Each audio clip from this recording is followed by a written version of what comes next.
നമസ്കാരം. മെഗാസ്റ്റാർ മമ്മൂട്ടിയെ കോൺഗ്രസുകാരനാക്കാനും ഇടത് വിരുദ്ധനാക്കാനും കനകൂലിപ്പട നടത്തിയ PR വർക്ക് അങ്ങനെ മമ്മൂട്ടിയും റഫീഖും തന്നെ പൊളിച്ചിറക്കി. മനോരമയും വലതുപക്ഷ മാധ്യമങ്ങളും സംഘപരിവാരങ്ങളും രാഹുൽ മാങ്കൂട്ടവും യൂത്ത് കോൺഗ്രസും ചില സൈബർ സംഘങ്ങളും UDF സൈബർ സംഘങ്ങളും ഒക്കെ ന്യൂജൻ ഭാഷയിൽ പറഞ്ഞാൽ ഊമ്പി എന്ന് പറയാതെ വയ്യ. വാർത്തയിലേക്ക് വരും മുമ്പ് ചാനൽ ഒന്ന് സബ്സ്ക്രൈബ് ചെയ്തിട്ടുള്ളൂ. വയനാട് ജില്ലാ സെക്രട്ടറി റഫീഖിനെ ടൗൺഷിപ്പ് കാണാനെത്തിയ നടൻ മമ്മൂട്ടി മാധ്യമങ്ങളുടെ മുന്നിൽ വെച്ച് അപമാനിച്ചത് വലിയ വിമർശനങ്ങൾക്കാണ് വഴിവെച്ചത്. ഈ വാർത്ത ആളിക്കത്തിച്ചതും വിവാദമാക്കിയതുമൊക്കെ ആരാണ്? മനോരമയും ഏഷ്യാനെറ്റും ഒക്കെ അടങ്ങുന്ന വലതുപക്ഷ സംഘപരിവാർ ചാനലുകളാണ്. അതിനു പിന്നിൽ ഒരു ലക്ഷ്യമുണ്ടായിരുന്നു, കാരണമുണ്ടായിരുന്നു. സ്വാഭാവികമായും ഇത് വാർത്തയായാൽ മമ്മൂട്ടിക്കെതിരെ വിമർശനങ്ങൾ ഉയരുമെന്നും സഖാക്കൾ മമ്മൂട്ടിയുടെ മോശം പെരുമാറ്റത്തിനെതിരെ പ്രതികരിക്കുമെന്നും അവർക്കറിയാമായിരുന്നു. ഈ പറഞ്ഞ രണ്ടും സംഭവിച്ചു കേട്ടോ. മമ്മൂട്ടി ഒരു പക്ഷേ വാർത്തയാകാൻ വേണ്ടി അത് ചെയ്തതാകുമെന്ന് ഞാൻ കരുതുന്നില്ല. എന്നാലും മമ്മൂട്ടിയെ പോലൊരു നടൻ ഒരിക്കലും പറയാൻ പാടില്ലാത്ത ഒന്ന് തന്നെയാണ് റഫീഖിനോട് പറഞ്ഞത് എന്ന കാര്യത്തിൽ തർക്കമൊന്നുമില്ല. മമ്മൂട്ടിയുടെ ഇഷ്ടക്കേടിന് മുന്നിൽ എത്ര പക്വതയോടെയാണ്, എത്ര നല്ല സംസ്കാരത്തോടെയാണ് റഫീഖ് പ്രതികരിച്ചതെന്ന് പറയാതെ വയ്യ. റഫീഖിന് ഒരു ബിഗ് സല്യൂട്ട് കൊടുക്കാതെ വയ്യ. സത്യത്തിൽ തിരിച്ച് റഫീഖ് അതേ മട്ടിൽ തന്നെ ഒരു പ്രതികരണം രേഖപ്പെടുത്തിയിരുന്നുവെങ്കിൽ മമ്മൂട്ടി അത് താങ്ങില്ലായിരുന്നു എന്ന് ഉറപ്പിച്ചു പറയാൻ കഴിയും. കാരണം റഫീഖ് ജില്ലാ സെക്രട്ടറി കൂടിയാണ്. പക്ഷേ അയാൾ അവിടെ വിണ്ണിലെ താരങ്ങളെക്കാൾ വലിയ മനുഷ്യനാണെന്ന് പ്രവൃത്തിയിലൂടെ കാണിച്ച് കയ്യടി മേടിച്ചു എന്നാണ് ഞാൻ പറയുകയുള്ളൂ. റഫീഖിനെ ആക്രമിക്കാൻ വേണ്ടി, ട്രോളാൻ വേണ്ടി പലരും മമ്മൂട്ടി പറഞ്ഞ വാക്കുകൾ പല രീതിയിലൊക്കെ ഉപയോഗപ്പെടുത്തി പല സൈബർ നീക്കങ്ങൾ നടത്തിയപ്പോഴുമൊക്കെ അവിടെ വലിയവനായി മാറിയത് റഫീഖ് തന്നെയായിരുന്നു. തൊട്ടു പിന്നാലെ മമ്മൂട്ടിക്കെതിരെ വിമർശനങ്ങൾ ഉയർന്നപ്പോൾ അദ്ദേഹത്തെ ചേർത്ത് നിർത്തി ഇന്നലെയും നമ്മളെ അതിശയിപ്പിച്ചു റഫീഖ് എന്ന് പറയാതെ വയ്യ. റഫീഖിന്റെ ഫേസ്ബുക്ക് പോസ്റ്റ് ഇങ്ങനെയാണ്, അത് ഞാനൊന്ന് വായിക്കാം. മലയാളത്തിന്റെ മഹാനടൻ മുണ്ടക്കൈ ചൂരൽമല ദുരന്ത ബാധിതർക്കായി ഒരുക്കിയ ടൗൺഷിപ്പിലെത്തിയത് എല്ലാവർക്കും സന്തോഷമുള്ള കാര്യമാണ്. അദ്ദേഹം അവിടെ എത്തുമ്പോൾ മറ്റൊരു പരിപാടിയുമായി ബന്ധപ്പെട്ട് സ്ഥലത്തുണ്ടായിരുന്ന പൊതുപ്രവർത്തകൻ എന്ന നിലയിലാണ് തിരക്കും ബഹളവും പ്രിയപ്പെട്ട മമ്മൂട്ടിക്ക് അലോസരമാകരുതെന്ന നിലയിൽ ജാഗ്രതയോടെ ആ സമയം ഇവിടെ ഇടപെട്ടത്. ഇത്തരം ഇടപെടലുകൾ തെറ്റിദ്ധരിക്കപ്പെട്ടേക്കാം എന്ന കൺസേൺ ആണ് മമ്മൂട്ടി എന്നോട് പങ്കുവച്ചത്. ഒരു പൊതുപ്രവർത്തകൻ എന്ന നിലയിൽ ടൗൺഷിപ്പിൽ വരുന്നവരെ നമ്മൾ അവിടെ ഉണ്ടെങ്കിൽ സ്വീകരിക്കുന്നത് എപ്പോഴും നമ്മുടെ എല്ലാം രീതിയാണ്. എന്നാൽ അത് മറ്റൊരു രീതിയിൽ വായിക്കപ്പെട്ടേക്കാം എന്നാണ് അദ്ദേഹം സൂചിപ്പിച്ചതെന്നാണ് ഞാൻ മനസ്സിലാക്കുന്നത്. ഇന്ന് ശ്രീ മമ്മൂട്ടി എന്നെ നേരിൽ വിളിക്കുകയും ഈ കാര്യങ്ങൾ വ്യക്തമാക്കുകയും ചെയ്തിട്ടുണ്ട്.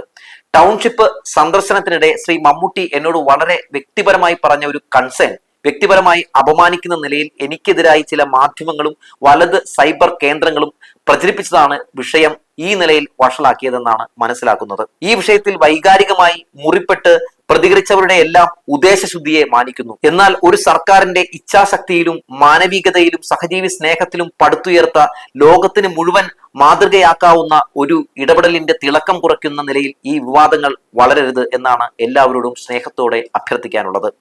മലയാളിയുടെ പ്രിയപ്പെട്ട നടനായി എക്കാലത്തും നമ്മളെ എല്ലാം ഹൃദയത്തോട് ചേർത്ത് പിടിക്കുന്ന ശ്രീ മമ്മൂട്ടി നമ്മുടെ ടൗൺഷിപ്പിലെത്തിയത് വളരെ പോസിറ്റീവായി മാത്രം ചർച്ച ചെയ്യപ്പെടട്ടെ.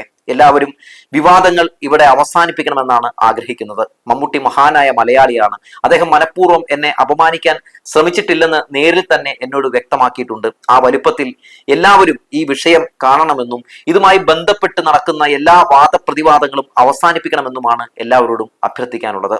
ദുരന്തം ജീവിതം താറുമാറാക്കിയ നമ്മുടെ പ്രിയപ്പെട്ടവരുടെ പുഞ്ചിരിയാണ് നമ്മുടെ ഏറ്റവും പ്രിയപ്പെട്ടത് എന്ന് തിരിച്ചറിഞ്ഞാൽ പരിഭവങ്ങളും തർക്കങ്ങളും മാറ്റിവെച്ച് നമുക്ക് ചേർന്ന് നിൽക്കാൻ എന്താണ് തടസ്സം എന്നാണ് റഫീഖ് പറഞ്ഞിട്ടുള്ളത്.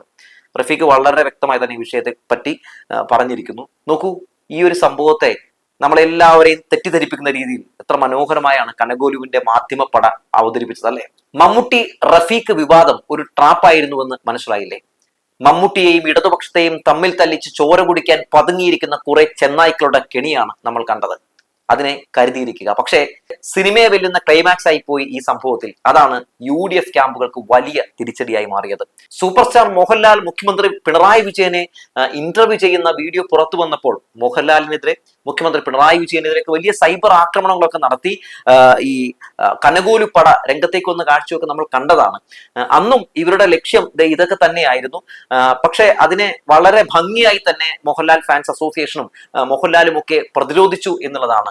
അവിടെയും ഈ കനകൂലുപ്പട അവരുടെ ഈ നുണ പ്രചാരകരൊക്കെ തകർന്നു വീഴുന്ന കാഴ്ച നമ്മൾ കണ്ടിരുന്നു. അതിനെ ഒറ്റക്കെട്ടായാണ് മോഹൻലാൽ ഫാൻസ് അസോസിയേഷൻ ഒക്കെ ചെറുത്തത് എന്ന കാര്യം പറയാതെ വയ്യ. അപ്പൊ അങ്ങനെ ഇരിക്കുന്ന സമയത്ത് ഇനി മമ്മൂട്ടി ഒന്ന് പിടിച്ചു കളയാം. മമ്മൂട്ടി ഫാൻസിനെ പിടിക്കാൻ ഇങ്ങനെ നോക്കിയിരിക്കുന്ന സമയത്താണ് കനകോലുവിന് ഇങ്ങനെ ഒരു അവസരം വീണ് കിട്ടിയത്. പക്ഷെ കുട്ടിമാമ ഞെട്ടിമാമ എന്ന അവസ്ഥയിലേക്ക് കനകോലു പടയെ മമ്മൂട്ടിയും റഫീഖും അങ്ങ് ചാമ്പി എന്ന് പറയാതെ വയ്യ. ഈ ഒരു വിവാദത്തിന്റെ അപകടം മമ്മൂട്ടിയും റഫീഖും പെട്ടെന്ന് തന്നെ തിരിച്ചറിഞ്ഞ് പ്രതിരോധിച്ചപ്പോൾ, സഖാക്കൾ മമ്മൂട്ടിയെ ചേർത്ത് പിടിച്ചപ്പോൾ കഥ മുഴുവൻ മാറി. മമ്മൂട്ടി ആരാധകരെ ഇടതുപക്ഷത്തിനെതിരെ ഇളക്കി വിടാൻ രാഹുൽ മാങ്കൂട്ടം ഒക്കെ എടുത്ത പണി പറയാതെ വയ്യ കേട്ടോ. മമ്മൂട്ടിയോടൊക്കെയുള്ള പെട്ടെന്നുള്ള രാഹുൽ മാങ്കൂട്ടത്തിന്റെയൊക്കെ സ്നേഹം നിങ്ങളൊന്ന് കാണേണ്ടത് തന്നെയാണ്. എന്തായാലും നമുക്ക് രാഹുൽ മാങ്കൂട്ടത്തിന്റെ പോസ്റ്റിലെ ചില ഭാഗങ്ങളൊക്കെ ഞാനൊന്ന് വായിക്കാം. ആരും ചിരിക്കരുത് കേട്ടോ. ഇന്നലെ മുതൽ മമ്മൂക്കെതിരെ ഇടത് സൈബർ കീടങ്ങൾ വലിയ തോതിൽ സൈബർ അറ്റാക്ക് നടത്തുകയാണ്.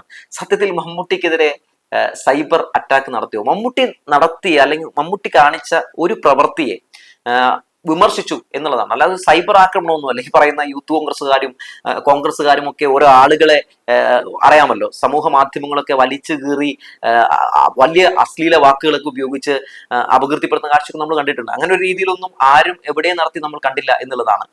അങ്ങനെ ആരെങ്കിലും നടത്തിയിട്ടുണ്ടെങ്കിൽ അത് ഈ കനകോലുവിന്റെ ആളുകളാകാനാണ് സാധ്യത. തന്റെ അഭിനയ മികവ് കൊണ്ട് മലയാളികൾക്ക് മാത്രമല്ല മുഴുവൻ ഇന്ത്യക്കാർക്കും മാതൃകയായ മനുഷ്യനാണ് ശ്രീ മമ്മൂട്ടി. ആ മനുഷ്യനെയാണ് കൈരളിയുടെ ചെയർമാനായിട്ട് കൂടി ഇങ്ങനെ വളഞ്ഞിട്ട് ആക്ഷേപിക്കുന്നത് എന്ന് ഓർക്കണം. അതായത് രാഹുൽ മാങ്കൂട്ടം അങ്ങനെ പറയാൻ നേരത്ത് കണ്ടില്ലേ മമ്മൂട്ടിയെ ഇങ്ങനെ ആക്രമിക്കുന്നത്, അതും ഇങ്ങനെയൊക്കെ കൈരളിയുടെ ഒക്കെ ചെയർമാനായിട്ട് ഇരുന്ന ഒരു വ്യക്തിയെ സഖാക്കളൊക്കെ ആക്രമിക്കുകയാണ്, എന്റെ മമ്മൂട്ടി ഫാൻസ് അസോസിയേഷനെ നിങ്ങളൊക്കെ ചെന്നിട്ട് ഈ വിഷയത്തിൽ അങ്ങ് പ്രതിരോധിക്കൂ എന്ന് പറഞ്ഞ് ഇളക്കി വിടുകയാണ്. പക്ഷെ എന്ത് പറയാനാണ് മാങ്കൂട്ടമേ, ഒരു രക്ഷയില്ല. അവർക്ക് കാര്യം മനസ്സിലായി. ഏത് വിശേഷത്തിനും ഒരു വിശേഷം ഇല്ലെങ്കിലും വല്യേട്ടൻ സിനിമ ഇടുന്ന ചാനലിന്റെ പാർട്ടിക്കാരാണ് മമ്മൂക്കയുടെ അഭിനയത്തിനെ വരെ ആക്ഷേപിക്കുന്നത്. എന്താണ് ശ്രീ മമ്മൂട്ടി ചെയ്ത തെറ്റ്? വയനാട്ടിലെ ടൗൺഷിപ്പ് സന്ദർശിക്കാനെത്തിയ മമ്മൂക്ക കാറിൽ നിന്ന് ഇറങ്ങിയപ്പോൾ തൊട്ട് ബോധപൂർവ്വം മീഡിയ അറ്റൻഷൻ കിട്ടാൻ വേണ്ടി CPM ജില്ലാ സെക്രട്ടറി വട്ടം വിട്ട് നടന്നപ്പോൾ അയാളോട് വളരെ മാന്യമായി പറഞ്ഞത്, നിങ്ങൾ എന്തിനാണ് എപ്പോഴും എന്റെ കൂടെ തന്നെ നടക്കുന്നത്? ഞാൻ നിങ്ങൾക്ക് വേണ്ടി വന്നതാണെന്ന് ആളുകൾ വിചാരിക്കില്ലേ? ഇതിലെന്താണ് തെറ്റ്? അയാളോട് കടക്കുപുറത്ത് നിന്നൊന്നും പറഞ്ഞില്ലല്ലോ എന്നാണ് രാഹുൽ മാങ്കൂട്ടം പറഞ്ഞത്. രാഹുൽ മാങ്കൂട്ടത്തിനൊക്കെ ഇങ്ങനെ തോന്നുന്നതിന്റെ കാരണം എന്താണെന്നറിയോ? ഇവരെവിടെയെങ്കിലും ഒക്കെ ഒരു ക്യാമറ പൊങ്ങിയെന്ന് കണ്ടിട്ടുണ്ടെങ്കിൽ എല്ലാവരും വന്നത് ഇടിച്ച് കുത്തി ഈ സ്റ്റേജിൽ കയറിയിരിക്കും. പിന്നെ വേദിയിൽ വേറെ ഒറ്റ മനുഷ്യൻ ഉണ്ടാവില്ല, എല്ലാവരും സ്റ്റേജിൽ തന്നെ ആയിരിക്കും.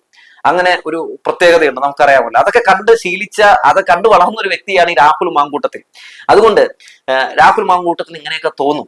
ഇപ്പൊ മമ്മൂട്ടി വരുന്നുണ്ടെന്ന് പറഞ്ഞാൽ ഈ കേരളത്തിലെ മുഴുവൻ പടകളും അവിടെ എത്തി സ്റ്റേജിൽ ഇങ്ങനെ കയറി നിൽക്കുന്നുണ്ടാവും. അവസാനം കാണാൻ ആളുണ്ടാവില്ല. പിന്നെ അറിയാലോ, മൈക്ക് കൊടുത്തില്ല അങ്ങോട്ടേക്കും ഇങ്ങോട്ടും ഇടിയൊക്കെ കൂടി ഇവർ കാണിച്ചു കൊടുക്കുന്ന കാട്ടിക്കൂട്ടുകളും പേക്കൂത്തുകളും ഒക്കെ നമ്മൾ കണ്ടിട്ടുള്ളതാണ്.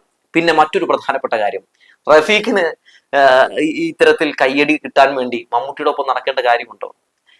ഞങ്ങൾ വീട് വെച്ച് കൊടുക്കുമെന്നൊക്കെ പറഞ്ഞ് ദുരന്ത ബാധിതരെ പറ്റിച്ച പാർട്ടിയല്ലേ രാഹുൽ മാങ്കൂട്ടമേ നിങ്ങളുടെ പാർട്ടി?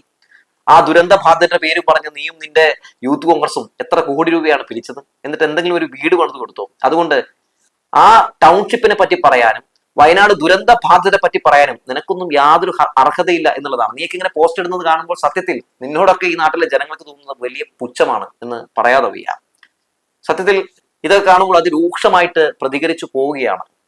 നോക്കൂ, അവിടെ ഒരു മഹാദുരന്തം സംഭവിച്ചപ്പോൾ ചങ്കു പറച്ചു കൊടുത്ത് അടിയിലായി പോയ ഒരു നാടിനെ കല്ലിന് മുകളിൽ കല്ല് വെച്ച് കെട്ടിപ്പൊക്കാൻ വേണ്ടി ശ്രമം നടത്തിയവരാണ് റഫീഖിന്റെ പാർട്ടിയും റഫീഖും.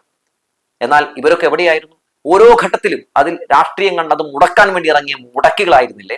മുഖ്യമന്ത്രിയുടെ ദുരിതാശ്വാസ നിധിയിലേക്ക് പോലും പണം അയക്കരുതെന്ന് പറഞ്ഞ പ്രഖ്യാപനം നടത്തിയ നേതാക്കളുള്ള പാർട്ടിയല്ലേ രാഹുൽ മാങ്കൂട്ടത്തിന്റെ പാർട്ടി. അതുകൊണ്ട് കൂടുതലൊന്നും അതിനെപ്പറ്റി പറയാതിരിക്കുന്നതാണ് നല്ലത് എന്നാണ് എനിക്ക് തോന്നുന്നത്. മെഗാസ്റ്റാർ മമ്മൂട്ടിയെ ഉപയോഗപ്പെടുത്തി കനകോലുവിന്റെ PR പട നടത്തിയ ഒരു വലിയ ഗംഭീര ഗെയിം പൊളിഞ്ഞ് അടങ്ങി നിലത്ത് വീഴുമ്പോഴും നമ്മൾ കരുതിയിരിക്കുക എന്ന് മാത്രമേ പറയാനുള്ളൂ. തെറ്റിദ്ധരിപ്പിക്കുന്ന പല വീഡിയോകളും പടച്ചുവിടാൻ ഇവന്മാരെ കഴിഞ്ഞേ ആളുള്ളൂ, അറിയാമല്ലോ. അതുകൊണ്ട് തെറ്റിദ്ധാരണ പടർത്തുന്ന പല വ്യാജ വാർത്തകളും ഇടത് വിരുദ്ധ വാർത്തകളുമൊക്കെ പ്രചരിപ്പിച്ച് സഖാക്കളെ പല രീതിയിൽ തെറ്റിദ്ധരിപ്പിക്കാൻ ഇവർ ശ്രമം നടത്തിക്കൊണ്ടേയിരിക്കും. ഈ ഒരു മാസം ഏതൊക്കെ രീതിയിലുള്ള കുപ്രചരണങ്ങൾ നടത്തി നാട് കുട്ടിച്ചോറാക്കും എന്ന ഭയത്തിലാണ് കേരളത്തിലെ ഒരുപറ്റം ജനങ്ങളുള്ളത്. ഇവരുടെ രാഷ്ട്രീയം, ഇവരുടെ രാഷ്ട്രീയ ചെയ്തികൾ, രാഷ്ട്രീയ പ്രവർത്തനങ്ങൾ, രാഷ്ട്രീയ തന്ത്രങ്ങൾ, ഗൂഢാലോചനകൾ ഇതൊക്കെ സത്യത്തിൽ കേരള രാഷ്ട്രീയത്തിന് തന്നെ അപമാനമാണെന്ന് മുൻകാലങ്ങളിൽ കാണിച്ചു തന്നിട്ടുള്ളതാണ്. എന്തുമാകട്ടെ, നമുക്ക് ഒരുമിച്ച് ഒറ്റക്കെട്ടായി ഇങ്ങനെ കോൺഗ്രസിന്റെയും യൂത്ത് കോൺഗ്രസിന്റെയും സംഘപരിവാറിന്റെയും ഒക്കെ തന്ത്രങ്ങളെ കുതന്ത്രങ്ങളെ നേരിടാമെന്ന് പറഞ്ഞു വെച്ചുകൊണ്ട് നിർത്തട്ടെ.